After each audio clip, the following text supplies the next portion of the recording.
حضرت عمر رضی اللہ تعالیٰ عنہ کو دیکھیں، یعنی حضور علیہ الصلوۃ والسلام کے ساتھ جو محبت رکھتا ہے وہی کمال کو پہنچتا ہے، اسے ہی دین کی سمجھ نصیب ہوتی ہے۔ حضرت عمر رضی اللہ تعالیٰ عنہ کو جو اسلام کی اتنی خدمت کی، اتنی دین کی خدمت حضرت بکر صدیق رضی اللہ تعالیٰ عنہ کے زمانے مقدسہ میں نہیں ہو سکی، ان کا صرف 2 سال کا دور خلافت ہے۔ حضرت عمر رضی اللہ تعالیٰ عنہ کا زمانہ مقدس، آپ کی دین اسلام کی خدمت اور اسلام کو وہ 4 چاند لگے جس کی تاریخ آج بھی مثالیں پیش، تو یہ کس طرح سے ان کو نصیب ہوا؟ حضور علیہ الصلوۃ والسلام کی دعا مقدسہ ہے۔ حضرت عمر فاروق رضی اللہ تعالیٰ ہمیشہ ارشاد فرمایا کرتے تھے کہ یہ حضور علیہ الصلوۃ والسلام کا کرم ہے، چند لوگ اسلام قبول کر چکے تھے، حضور علیہ الصلوۃ والسلام کے دل میں خواہش پیدا ہوئی کہ حضرت عمر اسلام قبول کر۔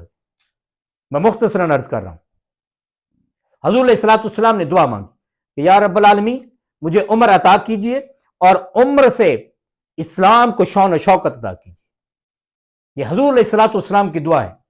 یہ ابھی مکی دور ہے، ابھی حضور علیہ الصلوۃ والسلام نے 10 سال مدینہ شریف میں ابھی نہیں گزارے، یہ ابتدائی زمانہ ہے اسلام ہے۔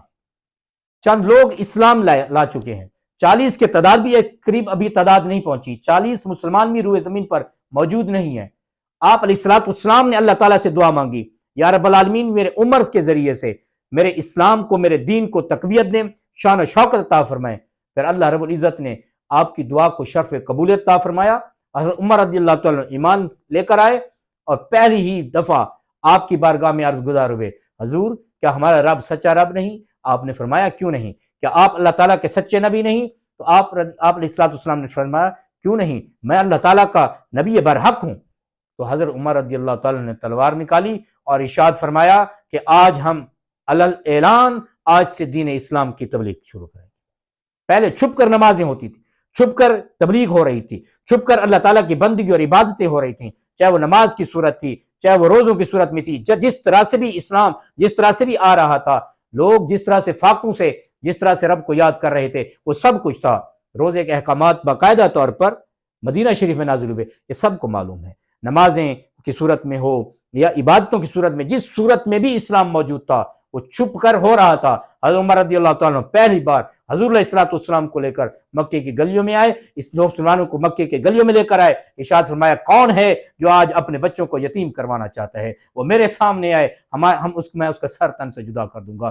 کون ہے جو اپنی بیویوں کو بیوہ کروانا چاہتے ہیں، وہ میرے سامنے آئے، آج سے ہم اعلان اسلام کی تبلیغ کریں گے۔ یہ اسلام کی تبلیغ، یہ ان کو جو مقام ملا، یہ شرف ملا، یہ حضور علیہ الصلوۃ والسلام کی دعا مقدسہ ہے۔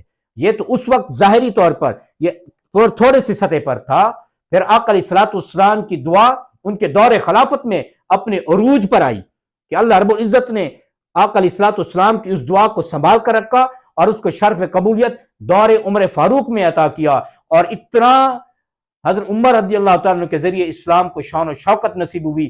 حضور علیہ الصلوۃ والسلام کی دعا کے صدقے اسلام اتنا پھیلا کہ مغرب کے آج کے مورخ لکھ رہے ہیں کہ اگر چند سال اور عمر اس دھرتی پر زندہ رہ جاتے تو دھرتی پر مذہب اسلام کے سوا کوئی اور مذہب بھی نہ ہوتا۔